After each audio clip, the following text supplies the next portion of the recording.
પ્રકરણ નંબર 10 હેરોનનું સૂત્ર. આખા પ્રકરણના અંદર એક જ સૂત્ર ભરવાનું છે. હેરોનનું સૂત્ર કેવી રીતે છે તો પહેલા જોઈએ આપણે પ્રસ્તાવનામાં. સૌપ્રથમ વાત કરીએ પ્રસ્તાવનાના અંદર કે જ્યારે આપણે ત્રિકોણનું ક્ષેત્રફળ શોધવું હોય, કોઈ પણ ત્રિકોણ આપ્યું હોય એનું ક્ષેત્રફળ શોધવું હોય તો અત્યારે જે આપણે સૂત્ર ભણીએ કે ત્રિકોણ ABC નું ક્ષેત્રફળ તો 1/2 ગુણ્યા પાયો ગુણ્યા વેધ. જે આપણે પાયો કોને કહેતા હતા તો પાયો એટલે આ ભાગ અને વેધ એટલે AD. જો આપણને પાયો અને વેધ બંને આપેલું હોય તો આપણે ત્રિકોણનું ક્ષેત્રફળ શોધી શકતા હોય. પણ હેરોન નામના ગણિતશાસ્ત્રીએ એવું કીધું હતું કે જો કદાચ તમને બાજુઓના માપ આપેલા હોય, દરેક બાજુઓના માપ આપેલા હોય અને ત્રિકોણનું ક્ષેત્રફળ શોધવું હોય તો એ માટે હેરોન નામના વ્યક્તિએ આપણને સૂત્ર આપ્યું હતું. માટે આ સૂત્રનું નામ હેરોનનું સૂત્ર પડવામાં આવ્યું. તો સૂત્ર શું છે તો ત્રિકોણ ABC નામનું એક ત્રિકોણ છે, એની બાજુઓના નામ આ AB, BC અને AC, A, B અને C એક આપણને એક્ઝેક્ટ નામ આપેલા છે કારણ A કે અને B કે અને C કે. તો સૌપ્રથમ શું કહું સ્ટેપ 1 ના અંદર અર્ધ પરિમિતિ શોધવાની. અર્ધ પરિમિતિનો મતલબ શું થાય કે પરિમિતિ ભાગ્યા 2.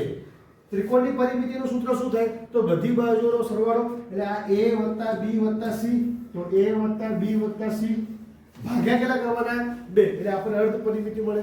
અર્ધ પરિમિતિને આપણે શું કહીશું સિમ્બોલિકમાં તો S કહેવાશે. શું કહેવાશે S. માટે આ ત્રિકોણની બાજુઓ પરથી આપણને અર્ધ પરિમિતિ મળે.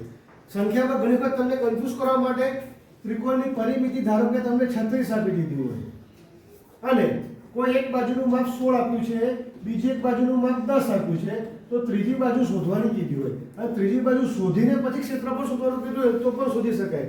તો 36 અને 16 + 10 તો આ 26 થઈ ગયા. 26 ને કેટલા રાખીશું આપણે 10 તો આપણે ત્રીજી બાજુ પણ શોધી શકાય છે. તો પરિમિતિ આપેલી હોય તો પણ આપણે દાખલો ગણી શકીએ છીએ, ના આપેલી હોય બાજુ આપે તો બાજુ આપણે તેના પરથી આપણે દાખલો ગણી શકીએ છીએ. અહીંયા આપણને S મળી જાય.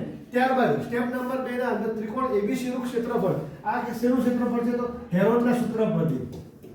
હેરોનના સૂત્ર પરથી તો વર્ગમૂળના અંદર S કૌંસમાં S ઓછા પ્રથમ સંખ્યા એટલે A, બીજા કૌંસમાં S ઓછા B, ત્રીજા કૌંસમાં S ઓછા C. આ બધાની બાદબાકી કરી અને જે પણ જવાબ આવે બધાનો ગુણાકારનું વર્ગમૂળ શોધીએ તો આપણને આપેલ ત્રિકોણનું ક્ષેત્રફળ મળી જાય છે. બસ આખા ચેપ્ટરમાં એક જ વસ્તુ ભણવાની આવે છે, આના સિવાય બીજું કંઈ આવતું નથી. ત્યારબાદ કદાચ MCQ ના અંદર કોઈ પ્રશ્ન પૂછાય કે સમબાજુ ત્રિકોણનું ક્ષેત્રફળ શોધવું છે. પ્રોસેસ આ છે, બધી બાજુનો માપ 10 10 10 આપ્યા હોય તો 10 + 10 = 10, 30/2 15. સૂત્ર આને મૂકીને દાખલો કરશો તો જવાબ આવશે.